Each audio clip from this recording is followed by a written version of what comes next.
বাংলাদেশের নাগরিকদের কোনো গার্জিয়ান নাই বর্তমানে, যে যা পারতেছে তা করতেছে। পুলিশ খাড়া খাড়া তামসা দেখতেছে। আমাদের দরকার নাই, আমরা আমাদেরটা আমরা পারবো।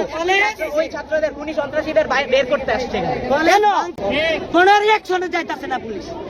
লাস্টে বাংলা ছবির শেষে আর নিজের হাতে তুলেবেন না। যাত্রাবাড়ির মাহবুবুর রহমান মোল্লা কলেজে ছাত্রবেশে সন্ত্রাসীরা হামলা চালিয়ে কোটি টাকার মালামাল লুট করেছে।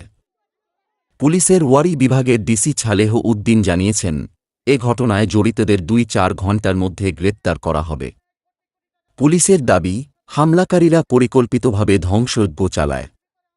পরিস্থিতি নিয়ন্ত্রণে পুলিশের সীমাবদ্ধতার কথা স্বীকার করে এলাকাবাসীর সহযোগিতা চেয়েছেন তিনি। লুট হওয়া মালামাল সম্পর্কে গোপন তথ্য দিতে জনগণকে আহ্বান জানানো হয়েছে। সেনাবাহিনী মাইকিং করে জনতাকে সড়ক থেকে সরে যেতে অনুরোধ করেছে। আমরা আপনাদের সাথে আছি।